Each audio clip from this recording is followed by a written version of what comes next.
A Verdade Sufocada, parte 38. Em São Paulo. Concluindo a escola de comando do Estado-Maior do Exército, ao final de 1969, fui transferido para São Paulo, apesar de aconselhado a residir no prédio do Exército, na Avenida São João. Resolvi realizar o nosso sonho de morar em uma casa. Depois de muito procurar, encontramos um pequeno sobrado perto do aeroporto de Congonhas, numa rua tranquila. O que encantou minha mulher foi uma tira de terra ao lado da entrada do carro, onde ela logo plantou flores e folhagens e, orgulhosa, chamava de nosso jardim. Estávamos nos sentindo no paraíso. Afinal, tínhamos saído de um apartamento de quarto e sala e pela primeira vez morávamos em uma casa. Eu servia na segunda seção de informações, no quartel-general do 2º Exército. O clima em São Paulo era de constantes sobressaltos. Assaltos e atentados quase que diários. Com frequência eu chegava em casa do quartel muito tarde, às vezes de madrugada. Em alguns períodos, como durante o sequestro do cônsul do Japão, não pude nem mesmo ir dormir em casa. Minha mulher, minha filha recém-nascida ficavam sozinhas. Ficávamos inseguros. Não tínhamos família na cidade que pudesse nos apoiar. Para completar nossa insegurança, havia sempre informes que as organizações terroristas pretendiam sequestrar ou justiçar militares. Eu, na época, não me enquadrava no que se poderia dizer um alvo cobiçado. Mas nunca se sabe, não conseguindo patente mais alta, poderiam se contentar com o major. A situação era preocupante, pois os subversivos terroristas, até o início de 1970, assaltaram aproximadamente 300 bancos e alguns carros fortes de empresas pagadoras. Encaminharam 300 militares para cursos em Cuba e na China, sabotaram linhas férreas, assaltaram quartéis para roubar armas, sequestraram 3 diplomatas, justiçaram 3 militares, 2 estrangeiros e um tenente da Polícia Militar de São Paulo.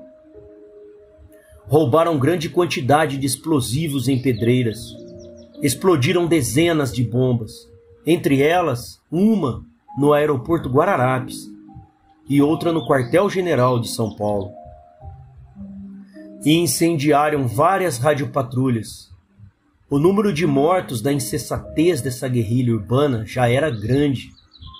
66 pessoas, sendo 20 policiais militares, 7 militares, 7 policiais civis, 10 guardas de segurança e 22 civis de profissões diversas.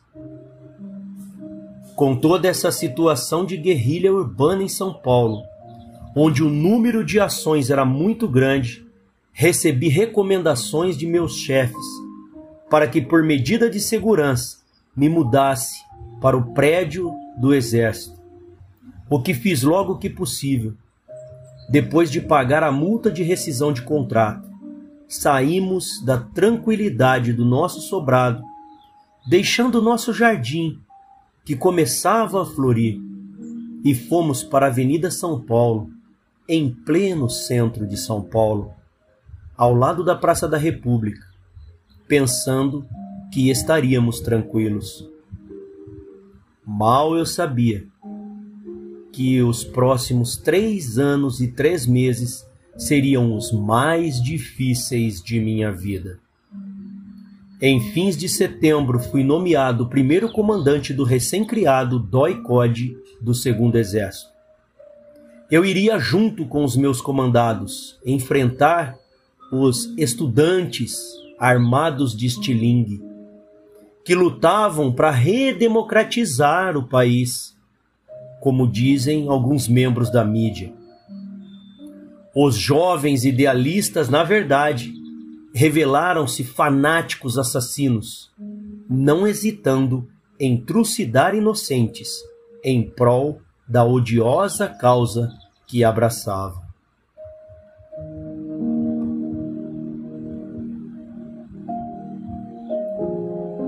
O sequestro do cônsul do Japão em São Paulo, 11/3/1970. Abre aspas. Consciência geral. O desvario terrorista não mede consequências. Pouco lhe importa as vítimas que vai deixando pelo caminho, desde que atinja seus objetivos imediatos de precário rendimento contestatório. Este é um dos aspectos mais cruéis. A insensibilidade com que, nos seus transbordamentos, envolve, de repente, o homem de rua, o transeunte pacato, a mãe que leva o filho consigo. A ação terrorista não se limita a entrechoques eventuais com agentes da lei. É uma guerra declarada à sociedade, na medida em que, criando um clima geral de insegurança, arrisca vidas anônimas. O repúdio da família brasileira ao terrorismo, manifestado desde seus primórdios no país, não a isenta, infelizmente, de uma participação maior no quadro geral das responsabilidades convocadas para combatê-lo.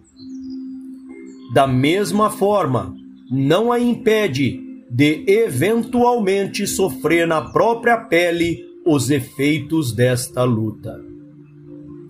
No momento em que as ruas se transformam em palco de escaramuças sangrentas, com o sacrifício até de crianças e mães, de família, habituadas a uma paz de espírito, agora ameaçada, cabe a todos nós reforçar conceitos de deveres e responsabilidade em função da tranquilidade coletiva. A consciência geral terá de despertar com urgência para a triste constatação de que está diante de uma ação alucinada de grupos minoritários que requer medidas especiais de resguardo. A família brasileira precisa colocar-se à altura desse instante inquietador, que não deve e não pode perdurar, não obstante a soma atual de maus presságios. E somente será digna desta nova convocação quando começar no ambiente dos seus lares a tarefa geral de pacificação dos espíritos e do desarme das atitudes radicais fundamentadas no ódio. Fecha aspas. Trecho do editorial do Jornal do Brasil, 14/3/1970. No dia 20 de fevereiro de 1970, 4 policiais militares tentavam apurar o roubo de um carro. Chegaram até a casa no Jardim Cerejeiras, em Atibaia, onde residiam Antônio Lucena, sua mulher Damares e 3 filhos menores. Lucena militava no PCB desde 1958. Os policiais nem imaginavam que ali era um aparelho da VPR. Eles não pertenciam a nenhum órgão de segurança, tanto que chegaram sem estourar o aparelho. Bateram na porta e pediram para ver os documentos do carro. Lucena disse aos policiais que iria buscá-los. Como o carro fora roubado pela VPR, evidentemente estava em situação ilegal. Temendo ser preso, Luceno decidiu reagir. Voltou com um fuzil FAL, abriu a porta e disparou uma rajada nos policiais, matando instantaneamente o sargento PM Antônio Aparecido Poço Nogueiró e ferindo gravemente o segundo sargento Edgar Correia da Silva. Os outros 2 policiais reagiram. Lucena foi morto e Damares presa. Segundo Damares Lucena, em seu depoimento a Luiz Maclouf Carvalho, no livro Mulheres que Foram à Luta Armada, está registrado o seguinte, abre aspas, tinha um FAL por cima da mesa, coberto, que ficava sempre à mão. O doutor pegou o FAL e atirou. Fecha aspas. Observação. Doutor era o codinome do seu marido. No aparelho foram encontrados material cirúrgicos, FAL, 11 FALs, 24 fuzis, 4 metralhadoras, 2 carabinas, 2 espingardas, uma Winchester, explosivos e cartuchos diversos. Em 27 de fevereiro, Shizu Ozawa, conhecido como Mário Japa, sofreu um acidente de automóvel na Avenida das Lágrimas, em São Paulo, e perdeu os sentidos. Um guarda de trânsito, ao socorrê-lo, encontrou armas e documentos subversivos no interior do carro acidentado. Mário Japa foi preso e encaminhado ao DOPS após ser medicado. Shizu Ozawa era, em 1970, um dos dirigentes da VPR. Em março, foi enviado para São Paulo com o objetivo de reestruturar a guerrilha urbana, dando-lhe maior operacionalidade. Era, portanto, uma das peças fundamentais da VPR. Com um acidente, deixou de cobrir o ponto com Ladislas Dalbor, o que denunciou a sua prisão. Tanto Mário Japa como Damares sabiam da existência de uma área de treinamento de guerrilha no Vale da Ribeira. Era necessário para a organização criminosa tirá-los da prisão com a máxima urgência, antes que colocassem em risco a VPR e entregassem a área de treinamento no Vale da Ribeira. Damares, quando interrogada, falou a respeito dessa área, localizando-a próximo a Registro. Os analistas de interrogatório interpretaram essa informação como se fosse a região de Registro do Araguaia, em Mato Grosso, região propícia a esse tipo de atividade. Mário Japa declarou que a área era em Goiás.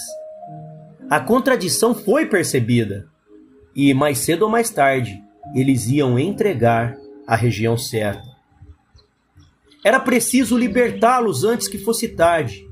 Com o êxito do sequestro do embaixador americano, decidiram que o novo sequestro seria a solução.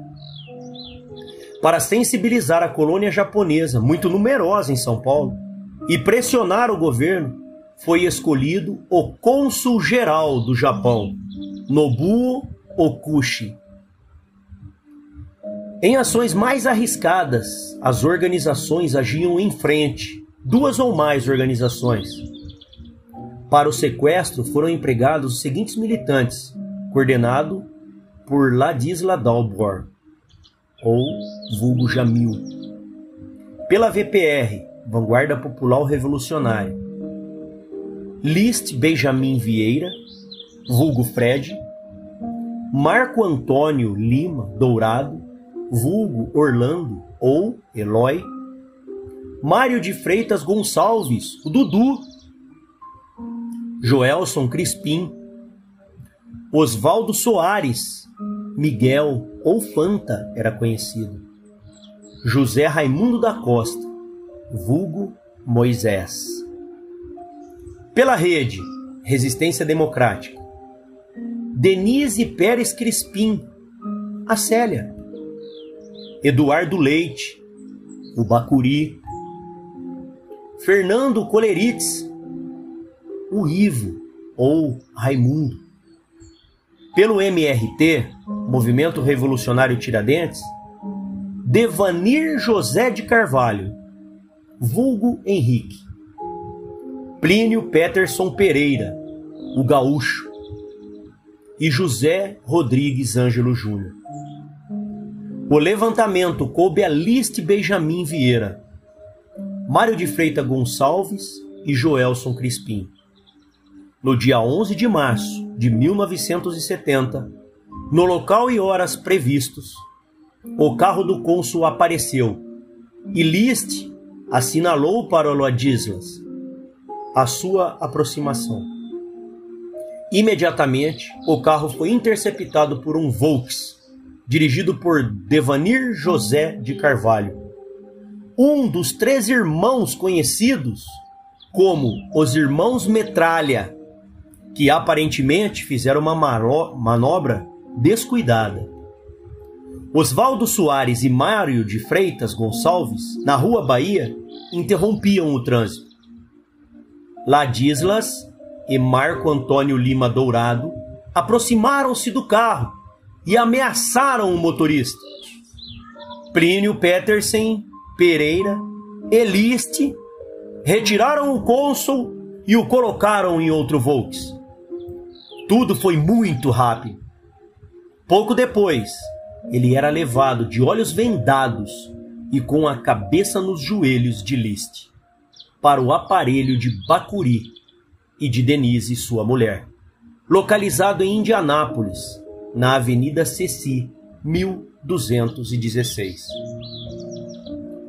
No aparelho do cônsul ficou vigiado. O cônsul ficou vigiado por Bacuri, Ladislas e Liste. Denise, além de cuidar das tarefas domésticas, fazia as compras e levava comunicados dos sequestradores e as mensagens do cônsul a José Raimundo da Costa, o Moisés, que os fazia chegar às autoridades. Como o retrato de Moisés foi publicado nos jornais como um dos suspeitos, ele foi substituído por Fernando Coleritz. Dessa vez, pediram pouco. Os comunicados redigidos por Ladislas exigiam a libertação de 5 presos, asilo político no México e paralisação das buscas. Se não fossem atendidos, ameaçavam dinamitar o esconderijo se houvesse tentativa de resgate. Os comunicados eram assinados pelo Comando Lucena em homenagem a Antônio Raimundo Lucena, da VPR, morto em 20 de fevereiro. No comunicado número 4, os sequestradores divulgaram o nome dos 5 presos que seguiriam para o México. A seguir, transcrevo o que o Jornal do Brasil, em 14 de 3 de 1970, publicou a respeito de cada um dos presos libertados. Abre aspas. Diógenes de Carvalho Oliveira participou dos atentados ao consulado norte-americano em São Paulo, quartel-general do 2º Exército, quando morreu o soldado Mário Kozel Filho. Atentados ao quartel-general da Força Pública no Barro Branco, quando foi morta outra sentinela. Bomba na loja Sears. Morte do capitão Charlie Chandler, no dia 12 de outubro de 1968. Assalto à Casa de Armas Diana e ao Hospital Militar. Roubos ao Banco Mercantil da Rua Joaquim Floriano e ao Banco do Estado na Rua Iguatemi. Também agiu no ABC, tendo tomado a Rádio Independência no dia 26 de julho de 1968, acompanhado de mais 5 terroristas, entre eles Shizu Osawa. Naquela ocasião, transmitiram uma mensagem subversiva. Shizu Osawa. Shizu Osawa é o nome de Mário, outro dos presos requisitados pelos sequestradores em troca do cônsul-geral Nobu Okushi. É ligado aos irmãos Carvalho, que comandavam o terrorismo na região dos municípios de Santo André, São Bernardo do Campo e São Caetano, ABC, 3 dos quais já se encontram presos no presídio Tiradentes. Ele é acusado de tomar a Rádio Independência em São Bernardo do Campo e colocar no ar um manifesto redigido por Carlos Marighella, atacando o governo federal. Otávio Ângelo. O armeiro Antônio Otávio Ângelo, membro da Aliança Libertadora Nacional, foi preso juntamente com Francisco Bispo de Carvalho no dia 25 de dezembro do ano passado e na fábrica clandestina de armas no bairro Arthur Alvim. Eles faziam cópias de armas roubadas pelo ex-capitão Lamarca no 4º Regimento de Infantaria em Quitaúna. A fábrica estava montada num galpão que havia nos fundos da casa de Francisco, ex-membro do Partido Comunista. Ele aceitou a proposta do ex-capitão Lamarca, pois havia a chance de servir a causa e ganhar um salário de 500 cruzeiros novos. Mas o escolhido para montar a fábrica foi Otávio Ângelo, que não teve problemas para fazê-lo. Ele havia feito um curso em Cuba, onde aprendeu a transformar pedaços de canos e equipamentos de automóvel em armas automáticas e de grosso calibre. Para montar a fábrica, Antônio Ângelo recebeu 5.000 cruzeiros novos de Joaquim Câmara Ferreira.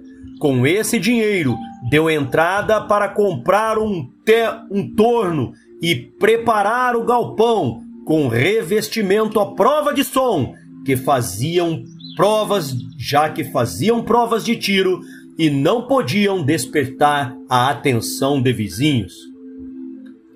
Damares da Oliveira Lucena.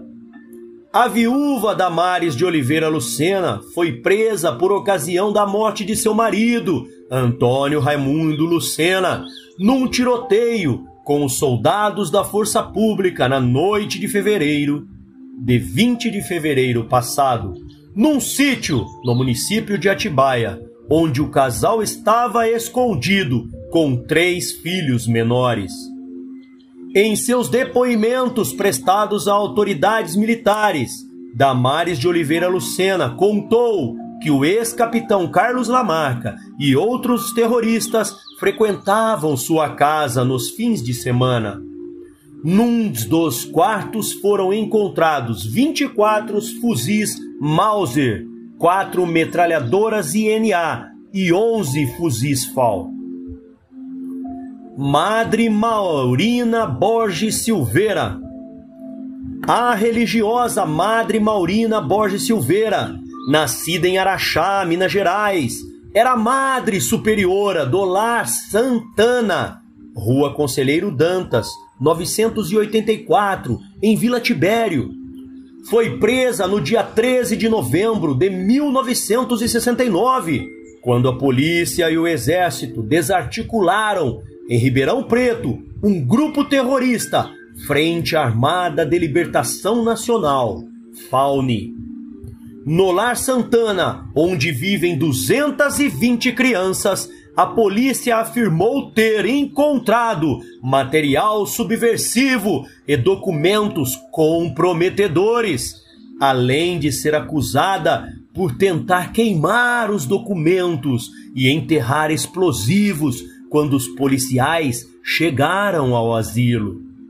Madre Maurina Borges Silveira também seria responsável pelo desvio de mais de 1 tonelada de alimentos enviados pelo governo dos Estados Unidos para as crianças do Lar Santana. As mercadorias teriam sido endereçadas à Faune. Segundo a polícia, o Lar Santana transformara-se em aparelho da Faune, com conhecimento da madre. Fecha aspas. Chegando os presos ao México,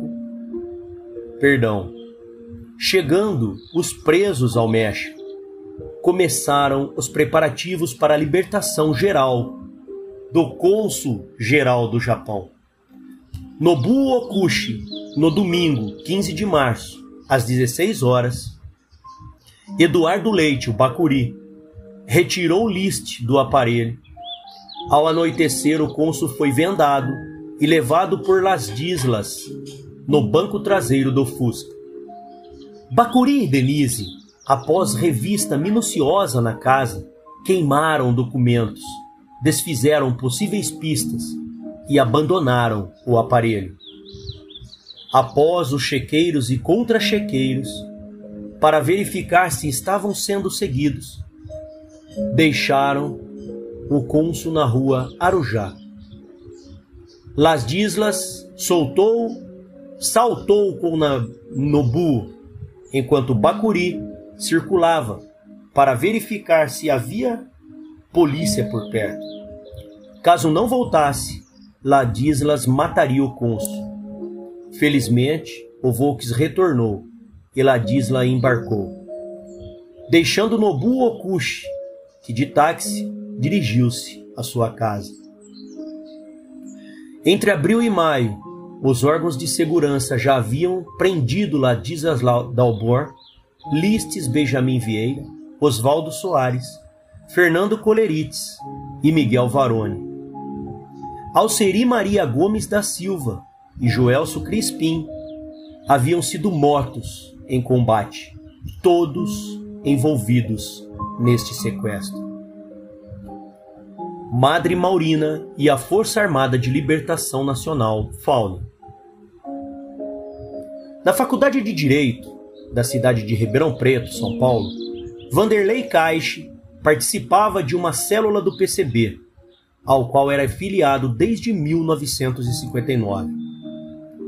Em 1967, inconformado com a polícia do PCB e influenciado pelo foquismo cubano, Vanderlei criou a Frente de Libertação Nacional, logo depois denominada Força Armada de Libertação Nacional, FAUNE. A ideia dos membros da nova organização era formar um exército popular de libertação e, por meio dele, derrubar o governo, assumir o poder e mudar o regime. O grupo, que teve pouca duração, chegou a ter 80 militantes, entre eles Áurea Moretti. Usando o jornal da faculdade, O Berro, Vanderlei passou a pregar sua posição foquista. Os estudantes se reuniam no Lar Santana, dirigida por Madre Maurina Borges Silveira. Certamente não era para discutir currículo de direito, e muito menos religião. Da teoria passaram à ação. No segundo semestre de 1967, a FAUNE iniciou atentados terroristas nas cidades de Ribeirão Preto e Sertãozinho. Áurea Moretti participou de alguns desses atentados. Em Ribeirão Preto, explodiram bombas no Cinema Centenário, São Paulo, Dom Pedro II, São Jorge e Suez. No mercado dos Campos Elíseos, na agência do Departamento de Correios e Telégrafos, na Igreja Mórmon e no 3º Batalhão de Polícia Militar. Em Sertãozinho, a FAUNE explodiu bombas em lugares públicos, nos mesmos dias e horários das de Ribeirão Preto. No final de 1967, atuava também em Franca e Pitangueiras. Em 1968, aproximou-se do clero progressista, obtendo apoio moral, financeiro e material de diversos religiosos, alguns favoráveis à luta armada. Madre Maurina foi presa por manter contato com Mário Lorenzato, permitir reuniões e guardar material subversivo no Lar Santana. Em 1969, tentando desencadear a luta armada no campo, a FAUNI instalou 2 projetos de campos de treinamento. O primeiro, nas matas da fazenda Capão da Cruz, destruída pelo fogo. E o segundo, nas matas da fazenda Boa Vista, distrito de Guatapará, desbaratado pela polícia no mesmo ano. O responsável por esse campo era Mário Bugliani, conhecido como Capitão, que fazia o recrutamento na zona rural. Na noite de 13 de outubro de 1969, a organização assaltou a pedreira da Prefeitura Municipal de Ribeirão Preto, roubando grande quantidade de dinamite e estopim. Após esse assalto, alguns militantes foram presos em um acampamento próximo à cidade de Sertãozinho, o que proporcionou o desbaratamento de todo o grupo. Várias pessoas foram presas, entre elas camponeses, estudantes, freiras e sacerdotes suspeitos de participar ativamente ou como apoio. A grande ação da FAUNI planejada, mas não realizada por causa da prisão de seus principais membros, seria o sequestro do usineiro João Marquesi, com a finalidade principal de obter fundos para expandir os atos terroristas da organização.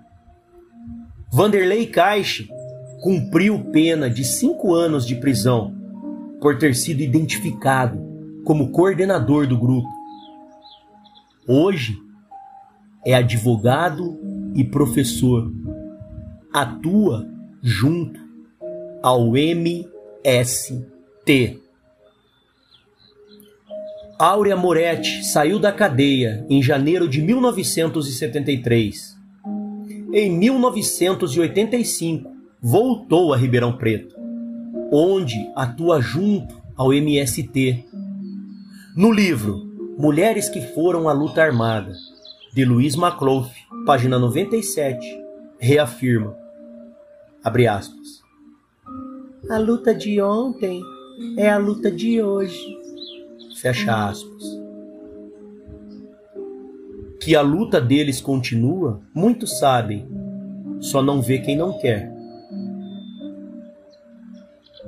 Na determinação de tomar o Brasil, de tornar o Brasil um país comunista, a qualquer custo, passam por integrantes de movimentos sociais, mas na verdade são os mesmos lobos, travestidos de cordeiro. Sobre os filhos de Damares e Antônio Lucena, início deste capítulo, o jornal Globo, em 30/10 de 2005, publicou a seguinte reportagem, abra aspas.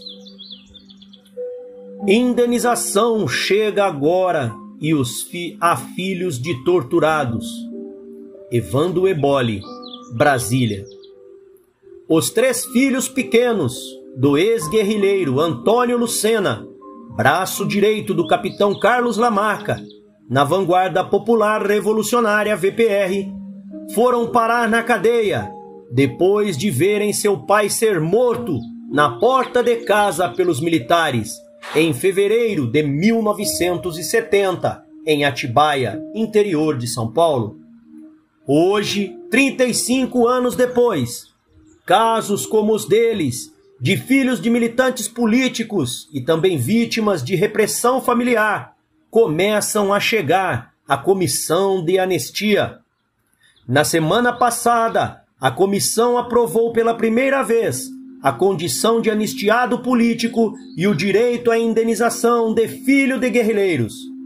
Vladimir e Isabel Maria Gomes da Silva, filhos de Virgílio Gomes da Silva, que comandou o sequestro do embaixador americano Charles Elbrick, foram os primeiros beneficiados da lei. Os filhos de militantes políticos presos acham que perderam a infância e se tornaram adultos muito cedo ao viverem drama da resistência à ditadura. Depois de presos, só o reencontrariam os pais meses depois ou anos depois. Existem casos de filhos de presos que foram incluídos na listas de prisioneiros que seriam trocados por autoridades estrangeiras sequestradas, algo que, até então, só se imaginava ocorrer com adultos. Fecha aspas.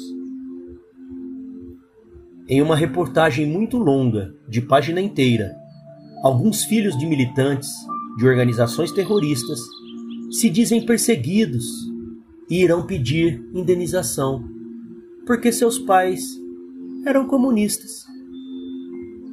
Seus pais não eram apenas comunistas. Pegaram em armas, praticaram assaltos, assassinatos, atentados à bomba e outros desatinos, em nome de uma ideologia estranha à índole do povo brasileiro, alegando que lutaram em nome de uma liberdade que a sua ideologia não permitiu nem para os seus próprios companheiros de luta armada. As histórias vão virando lendas com a cumplicidade de setores da imprensa, fazendo de subversivos e terroristas heróis, salvadores da pátria, quando na realidade tentaram impor suas ideias com a força das armas, arvorando-se de procuradores do povo que não lhes deu apoio.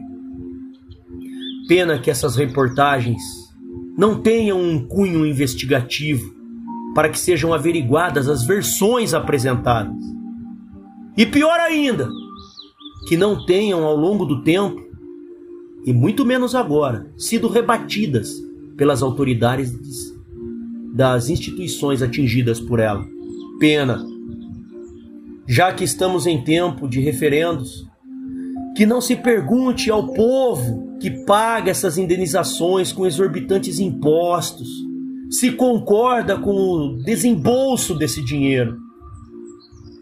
Pena que crianças, como os filhos de Antônio Raimundo Lucena e outros entrevistados na reportagem, tenham tido que passar por todos esses traumas por causa do caminho que os seus pais escolheram.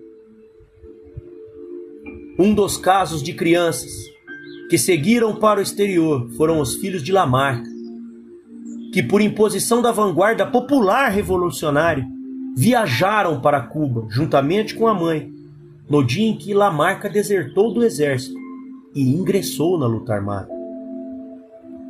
Os filhos de Antônio Lucena, que são entrevistados na reportagem, foram trocados juntamente com a mãe, Damares de Oliveira Lucena, viúva de Antônio Lucena, pela vida do cônsul japonês sequestrado pelas 3 organizações terroristas. A mãe e as crianças foram incluídas por exigência de Lamarca na relação dos presos que deveriam ser libertados e enviados para Cuba. Damares estava presa há 20 dias. Segundo Quito, um dos filhos de Damares, em depoimento publicado no livro Mulheres que Foram à Luta Armada, de Luiz Maclof Carvalho, nenhuma instituição os quis abrigar por medo de que Lamarca os tentasse resgatar. Acabaram ainda, segundo ele, recolhidos à FEBEM. Portanto, segundo as próprias vítimas, não foram parar na cadeia, como cita o repórter Evandro Eboli. Pena que a reportagem não lembre também dos parentes do sargento Antônio Aparecido Poço Nogueiró, que nem tiveram o consolo de ter o seu nome, o nome do seu ente querido, lembrado na matéria. Este sim cumpria o seu dever. Fontes: Projeto Orville, Carvalho, Luiz Macloff, Mulheres que Foram à Luta Armada, Editora Globo. Ustra, Carlos Alberto Brilhante, Rompendo o Silêncio.